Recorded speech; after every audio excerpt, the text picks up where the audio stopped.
portfolio still belongs to the Honorable Prime Minister. Notwithstanding that, in the Prime Minister's delivery this morning, he would have said what my duties are. First order of the day is, I think, we have to accept where we are as a country, what is the situation on the ground, and we need to arrest the current situation. The primary agency is the Royal St. Lucia Police Force, and they're charged with the responsibility of maintaining law and order. I want to assure you that I will be working very closely with the men and women of the Royal St. Lucia Police Force to deal with the immediate situation as we speak. We will be working very closely to ensure that we arrest the current situation on the ground. However, moving forward, crime is a multifaceted, crime is a very complex phenomenon, and we need to adopt a multifaceted approach. It is one that requires us looking at from the socialization of children, the schooling, what happens at the schools, and we see what is happening at the schools currently.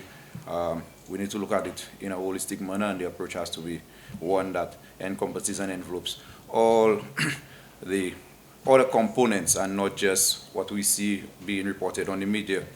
So it will, I will be working with all the agencies, and I was happy that this morning Prime Minister ensured that he mentioned that we will work with everybody, including opposition parties, all agencies who have an interest in fighting crime. We will work with them. The idea is not to alienate or sideline anybody. We understand that different persons may look at things from different perspectives. So moving forward, we will deal with the whole idea is to deal with what is currently existing, and then we'll look at how we can develop the holistic plan. Is the crime prevention portfolio, is it a subdivision of national security, or is it a standalone ministry? Does it come with its PS? What is it? Yeah, the Prime Minister said it's a minister within the ministry, within the office of the Prime Minister for crime prevention. So it will be, I will be getting the assistance from the Prime Minister. I've been guaranteed that I'll be getting assistance from the Prime Minister, notwithstanding that it will be a standalone ministry. Yes, congrats on your new position as Minister. But in reference to we talk of crime prevention, but we also talk a lot about social programs. The government, the Prime Minister has put on a lot of social programs, and the youth economy, there's a lot of different outlets. You as a young man, like you've been in the force, you know a lot about law enforcement, and then, in relation to the communities, how do you see you align the youths to some of these programs? Because a lot of them don't make, not that they're not aware of it, but they don't, as if it doesn't attract them, or they're not interested, or they don't participate. How can you see your position aligning the youths to more social programs in the communities, in the clubs, in the groups, to ward off this criminal element within the midst? Yeah, to start off, I don't know if I quite agree with the program not attracting the youth, because if you look at the statistics from the Youth Economy Agency, for instance, and the amount of applicants, notwithstanding the amount that we can actually absorb, you'd realize that sometimes some of these programs are even oversubscribed in terms of the amount of applicants that we get. So it speaks to us even building on more programs. But there are also programs where I think we can do a little more sensitization and educational. We can do an educational component to it to ensure that young people they move towards these programs. But even before it gets to the stage where we speak about young people and the programs that are being offered, we have to look at the parenting and the current situation that we have with parenting in St. Lucia. And you don't lose our young people when they turn 15 and 16. Some of them, we lose them even before that. And we need to really work towards trying to ensure that we keep them on the straight and narrow, even before it gets to the stage where we feel that they now gravitate towards a crime, a gang, or a life of crime. So, but we have quite a bit of social programs, as you rightfully said, and the government continues to work with other groups, like you look at Rise St. Lucia, you look at Raise Your Voice. We work with all the groups and all the agents, and that's why I said that the holistic program that we're going to develop is not going to sideline anybody. We're going to look at it with various views, various perspectives, and see how we can develop something where everybody can benefit, all young people can benefit, because, I mean, the situation is not one that we can allow to continue as it is. But the government continues to work. We continue to put in the programs. And I said some of these programs, you look at the micro and small, medium enterprise, the grants, you look at the amount of young people who've been able to benefit, and quite a few businesses have started budding because of these programs. And that is the direction that we're not going to be able to solve all the problems overnight, and that's just natural. We're not going to be able to solve everything overnight. But we continue to work, we continue to provide the support where we can, and we're going to look at how we can deal with the problem that exists now. Okay, if I may, when I mean I don't mean that the program will attract people, but you know, we have different elements. You know, we have people who are more academically inclined, who are more prone to signing a form, but you know, we have those who sit down, sit out, and they need a little mentorship, or they need someone to spur them on. So I said, you know, we talk about the community, town hall meetings, and, you know, the youth council especially. How can we get the youth councils to spread that message to the youth that there is opportunities in the country for them to get a better life? Well, the youth and sports councils in all the constituencies, I think there are 19 of them. I think most of them are made aware of what the government initiatives are, and they too have a responsibility to take this information and relay to other persons within their community. They serve almost like a component of local government where they're supposed to relay the information. And as I said, they have a role to play. We cannot force them to do what they're supposed to do. But even you look at the incentives, even in this year's budget, I think we would have even increased the allocation that youth and sports councils get. It may not be a significant increase, but we did increase. We're increasing the allocation that youth and sports councils get in order to allow them to be able to extend their reach a bit and to do a little more than what they're doing now, because they too play a very critical role. I think once upon a time, youth and sports councils were very active. Now you see a little more dormancy in what happened, but they were very active, and they too play a very critical role in terms of crime fighting. Okay. And in terms of the disabled, I know Prime Minister said it's a special area that you have something good. So what are some of the, just basically what are some of the about traffic, accessing buildings? What is your projection? What are some of the basic or the main areas that you would like to? Okay, so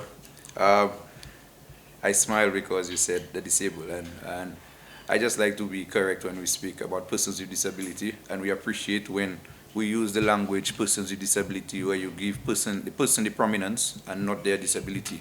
So in future, I would appreciate if we use this terminology, persons with disability. But last time I spoke to the press, I informed you all that we were working, and I gave praise to the Taiwanese government for their assistance in terms of, they gave us some financial assistance, a grant that is, to help us build a national disability policy. And I know that this morning the president was very happy, and other persons within the community, the persons with disability community, were very happy to hear that they're going to have a designated desk. And I think that is a long time coming, and that is very deserving. And I know that, I said, the community is very happy. We have quite a few issues as it relates to accessibility. And it should not be a situation where someone who has a disability has to call on a particular person to give them access to somewhere. Little issues where you look at designated parking, whether St. Lucian's on their own, you go to Marcy, for instance. And I always thank Marcy for ensuring that they have designated parking areas for persons with disability. My issue is 99% of the time you go there, able-bodied individuals are there in the parking, and they don't allow persons who really need the parking to park. And I think it requires us as a community, as a society, as a country, to truly do some introspection. Ask yourself whether or not, you can just park on the other side where there's a parking and can walk to the supermarket, and you're going to deny somebody an opportunity. And I can say this, and I get a little emotional, that there are persons who've called me and who've gone to the supermarket and have had to go back because it was raining, and they were not able to park in a parking that was designated for them because of if it was another person with a disability, would have understood. But an able-bodied person would go park there. And then again, it goes back to the very fabric of our society, whether we respect rules and regulations in this country. And I think that's why it calls for deep introspection as a people, that we need to start with these little things. Respect these little things, and it's going to transcend into the bigger things. So I'm happy that we're working on a national disability policy, to get back to your question. I'm happy that the National Council for Persons with Disability have already reached out, and I'm waiting to just familiarize myself with the various groups involved with persons with disability and see how we can get something more comprehensive so that even building codes, and there's a lot of legislation that needs to be enacted to ensure that persons with disability feel more included in the happenings of society.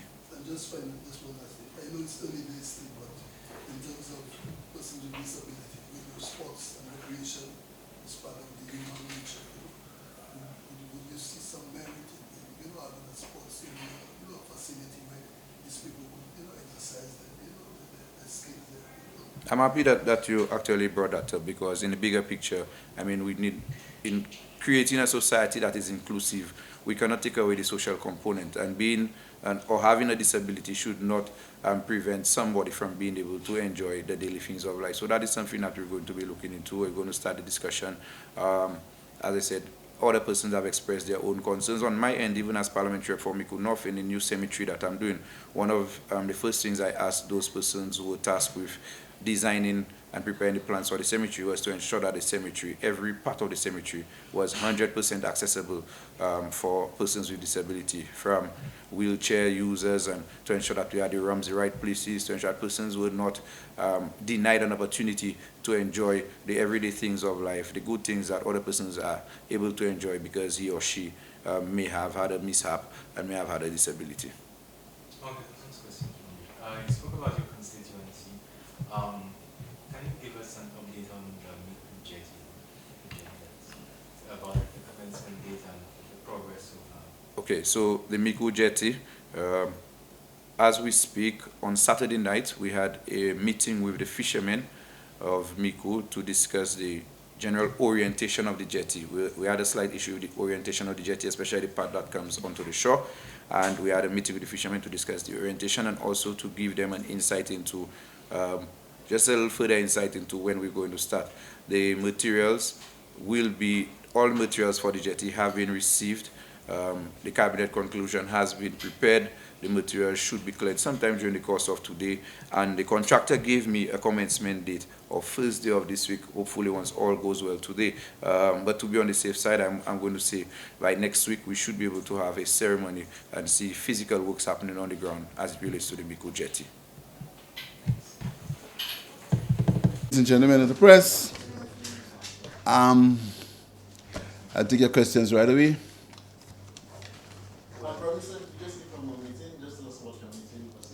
Cabinet meeting? No, the cabinet meeting. Oh, okay. Well, I guess I explained that already, but I'll do it again. The CELAC meeting was held in St. Vincent, and it was a meeting that saw the Prime Minister of St. Vincent demit office as president of the CELAC movement. They call him the pro tempore president. He was demitted office, and that was the first time that the OECS countries, an OECS country, was under the chairmanship of CELAC. First time. When he took over the chairmanship in Argentina, I did not travel, but I thought it was necessary to go to show first of all, our respect. Secondly, our support at the way the Honorable Ralph Gonzalez had managed the presidency of CELAC. And thirdly, to show our commitment to the issues that CELAC are bringing forward for us in the global world. The issues of climate change, the issues of citizen security, and the issues of a new model of financing for development. It was very important that St. Lucia showed its solidarity, and in my address, I expressed these thoughts. So I went to St. Vincent on the morning at 8 o'clock for the RSS jet. In there were presidents of most of the countries in Central America. The presidents were there. They were represented at the level of presidents. And the president of Honduras, who is the new president of CELAC, was also there. And she accepted the presidency of CELAC. As I went to St. Vincent on Friday morning, and I returned on Friday afternoon at 3 o'clock on RSS jet. Okay, so I'm back in St. Lucia first business. And I'm back in St. Lucia since Sunday. After leaving the CARICOM meeting, yes. Okay, I'm back in St. Lucia first business. In the swearing of a new minister and so on this. The first, well, I'm very pleased and honored to have Honorable Jeremiah Norbert in my cabinet. What happened this morning is the first time that a government is recognizing the role of people with disabilities in St. Lucia. It's the first time. What we're saying is that there are many people in the country who suffer from disabilities and they need a voice. They need a voice. They need a voice to say about their well-being, a voice to say about their facilities, a voice to say about their accessibility, a voice to say about the educational opportunities for themselves and for their children. An inclusive voice, a voice to get them included in society generally, because many people suffer from disabilities, and it's a whole spectrum. A lot of people believe disabilities only mean physical disabilities. That's not true. There are many people suffer from disabilities, and we saw it was necessary to have Honorable Norbert, who himself is an embodiment of what can happen to you with a physical disability. Norbert got an accident in the middle of a campaign, and he had the grit, he had the tenacity, and of course he had the support to be able to get an election campaign and win a seat that had never been won by the St. Lucia Party in its history. So Jeremiah Norbert is an embodiment of what someone with a physical disability can do. And I'm very happy that he accepted my offer to sit in my cabinet. He's also the Minister of Crime Prevention. And then again, it's something new. We're not reinventing the wheel here. There's also a Minister of Crime Prevention in another island in the region, other islands in the region. And here's what it means, and I want to make it clear, he's not the Minister of National Security. I'm the Minister of National Security. But what the Minister is tasked with, he's tasked with bringing together all the organizations, all the ideas, everybody who knows about crime suppression, he has to bring it together. And it's my hope that he can prepare a national plan which will be in for tweeting and changing to deal with citizen security in the country.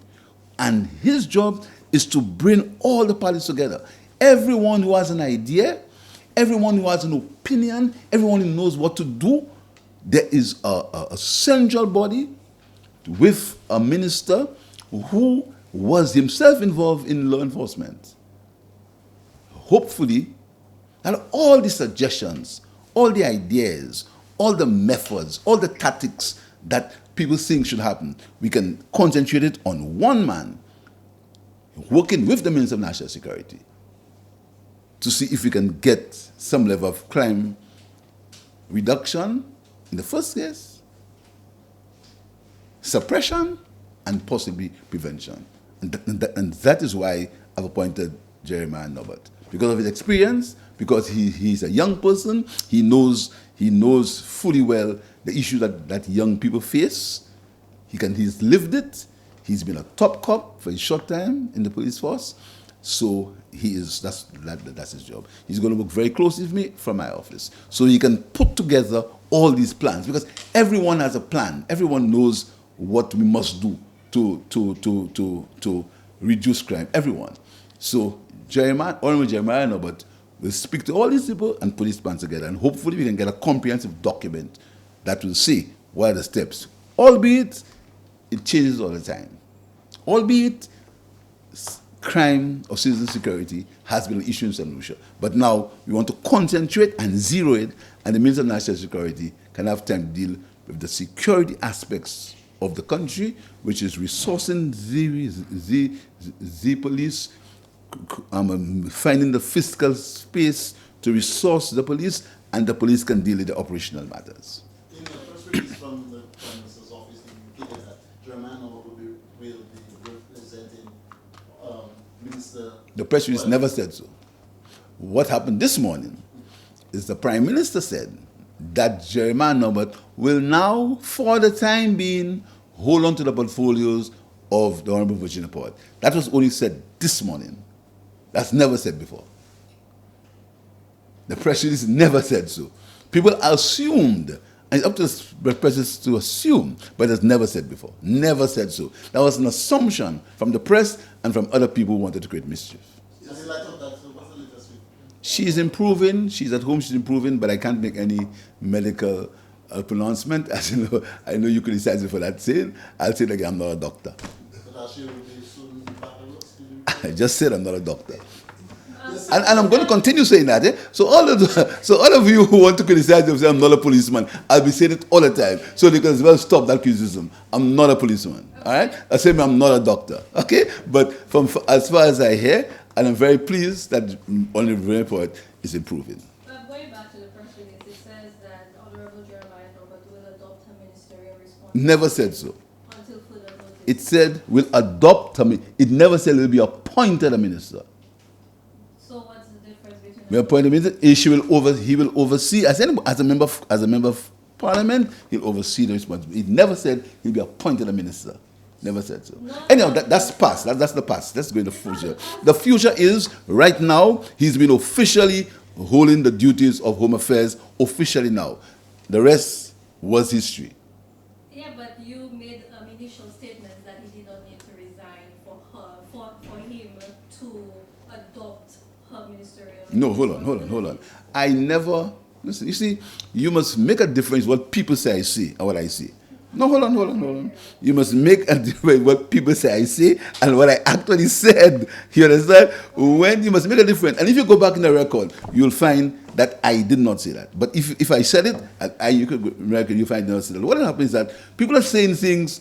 You know, there's a lot of noise around the place, and people are taking that noise as fact.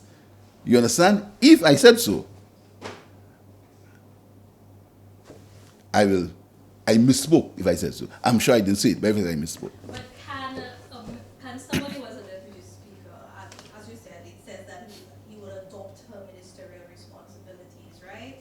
But for one to become up to adopt or to look over or have oversight over a ministry, mustn't that person be taken over? Look over doesn't mean you. Anyhow, listen to me. Let's just forget that. That's in the past. The fact is, right now, he is. You see, let me tell you what's important to me. What's important to me is issues that advance the well-being of the state, right? Fact is, the minister was unwell. Now, Jeremiah Norbert is now basically the acting Minister of Home Affairs, Labor and General Affairs. That's what's important to me now. Okay. So, based on your explanation of what he will be doing as the Minister for Crime Prevention, is the Ministry for Crime Prevention, is this a subdivision of National Security or No. is it a task force? What is It's it? neither. He is the Minister for Crime Prevention and People with Disabilities in the Office of the Prime Minister, just like Richard Frederick is a minister with responsibility for crime prevention and people with disabilities. But just now, crime prevention and persons with disabilities are new portfolios, right? New specific portfolios, yes. So will he be having a PS specific to that? No, he's going to work. Right now. He's going to be working in the office of the Prime Minister, and the Prime Minister's PS, will serve him for now in these two ministries. Yes, just to kind of define that, you'll be doing a lot more field work, you'll be meeting a lot more persons. So You've defined it very well. I must applaud you for your definition. He will have a lot more time to deal with the issues as they arise. You see, because Norbert himself is a law enforcement officer. So listen to me. Everybody knows about how to stop gangs. Everybody knows how to stop gun violence. Everybody knows. So right now, you'll be able to have somebody you can tell all that and work together with him to curb this situation. Because if you know the answers, the Prime Minister sometimes may not have had enough time to deal with all these specific issues. So what he's done, he's divorced it from himself, and he's given all these issues to a minister who is young, who is a law enforcement officer himself, and who has a disability. So his job, as I said before, is to come up with a national plan based on consultation and based on dialogue with all these various groups who have answers, who have solutions, who have methods to suppress or prevent or reduce crime. This is his job. And we're not reinventing the wheel here. This has happened in other Caribbean countries. Okay, so within that wider outreach, you'd say that The youth will have somebody they can speak to. So then I expect him to work with the NYC, who have solutions, and some of them should not only be said on radio and television during talk shows. So we can come now to a direct link and deal with these issues. Okay, Prime Minister, another issue, budget cabinet house preparation. I'm glad you spoke about budget, and my good friend from DBS. I want to show her a few things. You see, we came to Parliament with a World Bank thing, and the leader of the opposition made a big hue and cry, this and that. Do you know he's the one who signed for that loan? DBS.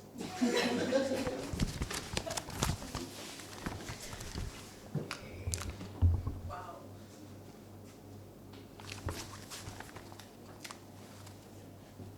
That's what we do. The World Bank won $40 million. What date is this? 2020. He was the one. So it's two components: the World Bank and the CDB. He's the one who signed for the World Bank loan.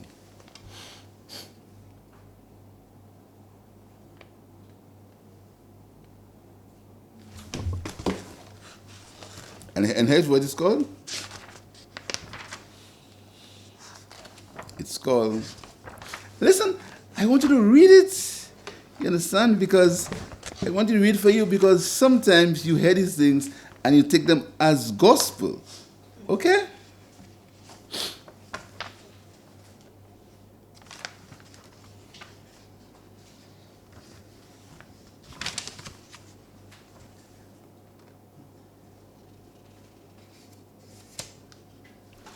You want me to read for you?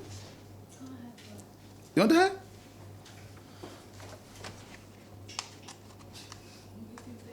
Conditions for the loan.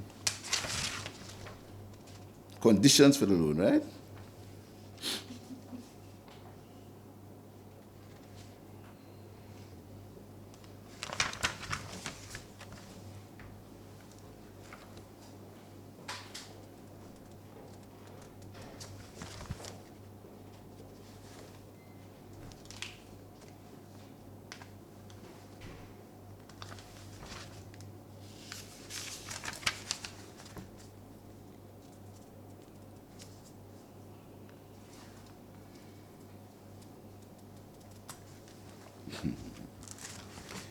I guess we need a separate press conference for that, you know.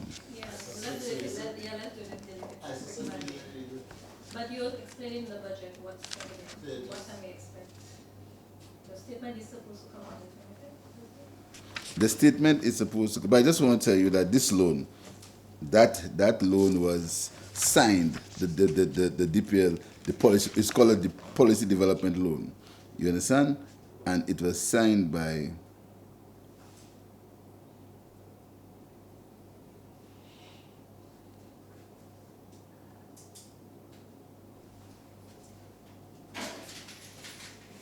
okay. Over the medium term, the government intends to undertake reforms to improve efficiency in tax administration and enhance tax compliance. Listen. These reforms include amendments to the postal income tax regime to reduce the number of deductions, simplify the process, and increase progressivity. On the expenditure side, to prioritize expenditures, projects and programs are being classified discretionary and non-discretionary and identified as financing being secured, not being secured, or not secured. You understand? So I just want to tell you that these pre-existing things that we spoke of, all of them were agreed to and signed by the former Prime Minister, the former Minister of Finance. The policy-based loan of $40 million that we speak about.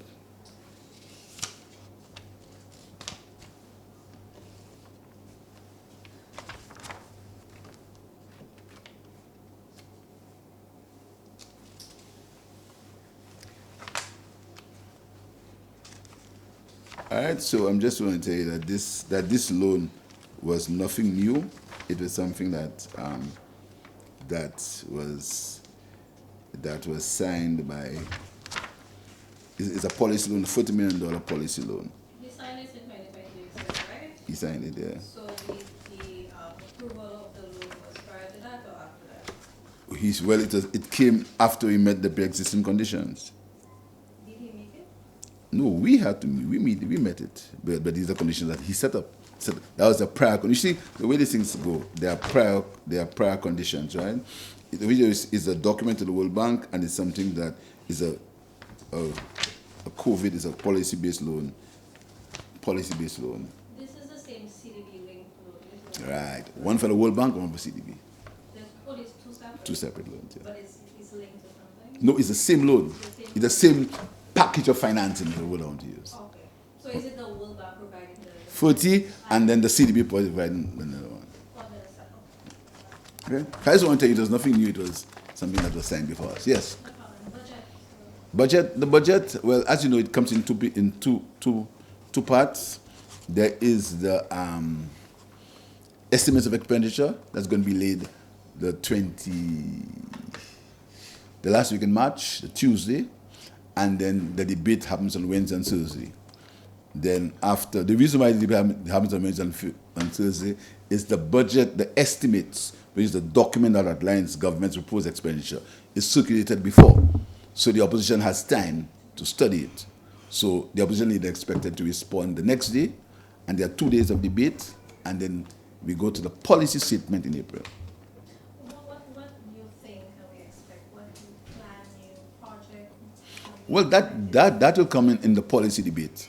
The new projects and new plans will be outlined in the policy, which happens in April. What I can tell you is that our country is on a good fiscal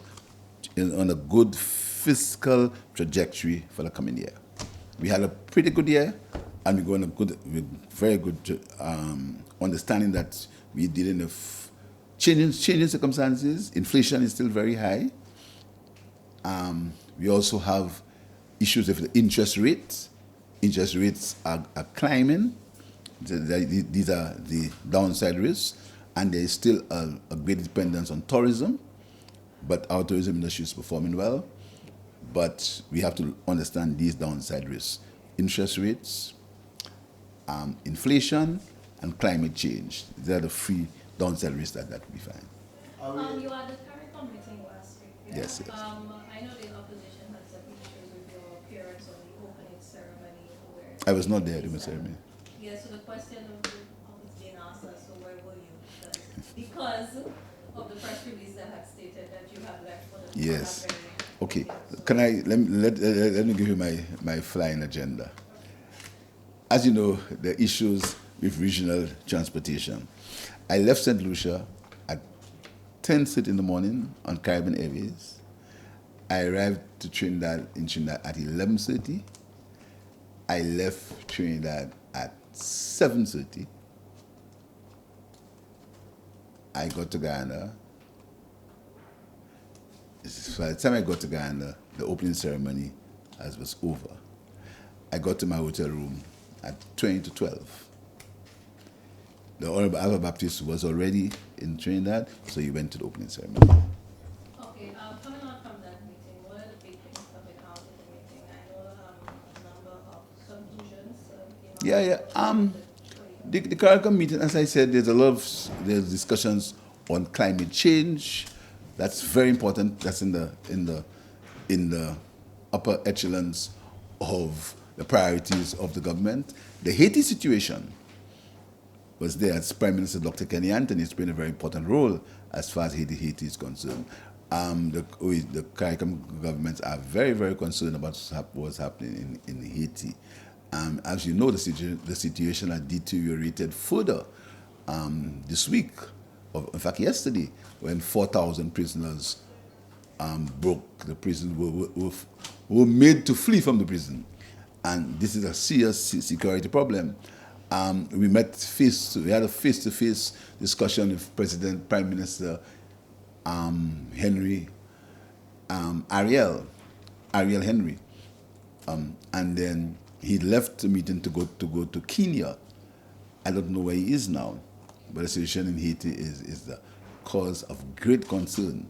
That took a lot of time in our discussions. Also, World Cup is happening in June. There are some legislative situations that have to put in place. As you know, the last time there was a World Cup, there was sunset legislation. That legislation has expired. This week, the Attorney Generals are going to meet at the end of the week to look at that unique legislation, because as you know, the world has changed and security is of great concern to all the Caribbean countries. So that also came into for discussion. So all in all, then there was the caucus of leaders and the deep caucus of leaders, where matters of national security, and also there was great concern on citizen security. It's a great concern. It's a great concern throughout the region. Even at CELAC, citizen security and climate change, these seem to be the biggest factors obstructing the growth of these islands.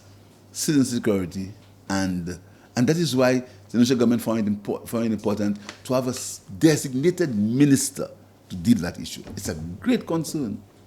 It's a serious concern for the region, not only in the Caribbean. And that doesn't make any excuse for us, but it's something that we have to face head on. And that's why we're calling on all of us, everybody, because there can be no winners. There can be no winners when citizen security is compromised. There can be no winners. What's the original approach to that, though, the citizen security? What was the consensus? Again, you see, different. There's one general consensus: the illegal importation of guns. That is what everybody agrees on. That there are too many guns that come into the region. Too many guns. Secondly, gang warfare. So we have to find out, why are young people attracted to gangs and gang warfare? Now, there's a feeling that crime has become a public health issue. Because something we do not consider is when there is a shooting, the effect it has on the public health system, on the physical public health system. When somebody gets shot, what happens? When they go to hospital, the trauma that it causes. So no one, and this is why sometimes it amazes me how in St. Lucia, people pretend that the Prime Minister should have an answer. If the Prime Minister said he had an answer and he did not implement that answer, the Prime Minister would be responsible. Why would a Prime Minister want a country where there is wanton criminality? No Prime Minister would want that. I don't think the former Prime Minister wanted that. I don't think the next Prime Minister will want that. So it's manifestly unfair to pretend that we have all the solutions, and the solutions are happening because the Prime Minister is not effecting them. It's unfair, and it's not right, and it borders on dishonesty. I've made it clear that I have given the police all the operational space that they need to implement the policy of the government, which is to reduce crime. They have all the space that they need, and we give them all the resources we can. You're going to hear in this policy statement, they're going to be given more resources to combat crime. So we are genuinely concerned. We want to see an abatement, and we're doing what we can do within the circumstances. So I just want to assure the public that this Prime Minister and this government is focused to causing a reduction in crime in this country, particularly gun-related offenses. And we have appointed a minister to work with all the parties, to work with the political parties, if they intend to, if they want to work with him, so they have a direct link in the cabinet through the Minister of Crime Prevention, all the bodies to come together. Let us work to solving or helping to solve or helping to suppress, helping to reduce, and ultimately helping to prevent crime and improve citizen security. Okay, so final question from me. Julian Alfred just. I really wanted to say that, and we're very happy about it. I mean, it's delightful. And it comes to the things young people are doing. Young people are doing marvelous things in the country, but we're not promoting it. I'm elated with Julian Alfred's performance. Elated. We're waiting for the day when she'll get Olympic gold. This is going to be the day we're waiting for. We have to work towards it. We have to encourage her to do the work, to do what she has to put in the effort. And the government will give her all the support that she needs. And we've been doing very well for sports this year. Very well. And next week, the Professional Football League is starting. So the government has been advancing. You're going to see repairs on the playing fields. So the fact is, the government is very, very supportive of sports. The government hails the achievements of Julian Alfred, and the government will continue to work with her. And if all other budding sportsmen and women for them to reach their highest potential. So would you say that Julian's performance is a shining light, it's a beacon of hope for younger people, that see this young people? It is. Really, it is. And there are many other sportsmen and sportswomen who are out there who we have to encourage. You see, my job is to encourage. I saw something on social media, in fact, it brought it to my attention, where people were trying to politicize the situation. We can't politicize sports. We can't politicize crime either. These things are not, we have to go beyond that. We have to rise beyond that. There are certain things that we have to get together as a country about. We can't look for the short-term gain of who supports who or who did. We have to forget that. These things are national things. This country doesn't belong to any politician. This country belongs to the people of St. Lucia, particularly the young people of St. Lucia. We have to take some things away from the partisan politics. You have to take it away. And then, even at the expense of being called weak, or at the expense of being misquoted, I say there are certain things that you must take away from the political situation. Crime, sports, take it away. There is no benefit when there are more murders under one government and there's no benefit. Absolutely no benefit. You may get short-term votes, but it doesn't benefit you because you remain with the problem. And this is why I'm saying we want to concentrate these things onto one person with the help of the cabinet and reporting directly to the Prime Minister in the Ministry of National Security. Thank you. Yes? Yeah. The paradise development, what's the update? The who? The paradise. Oh, the Minister of Tourism is continuing to hold discussions with them. As you know, that development will transform, if it happens or when it happens, will transform that east coast of the country. It's what is called a challenge property. It has to be, its development started there, and it got aborted for some reason. But the minister is in constant discussion with him. But we're going to be having a series of new investments. The Minister of Tourism and Investment will tell you about. A series of new investments will start in this country shortly, including housing. And I want to see the year of infrastructure also means housing, roads, public sector buildings. We're going to be starting or continuing, starting the House of Justice. We're going to be doing an addition to the Grocery Police Station, the Northern Headquarters. The second phase is going to start shortly. Right now, the first phase is the administrative block. The second phase is going to be the accommodation block. That's happening. So infrastructure will encompass all these elements.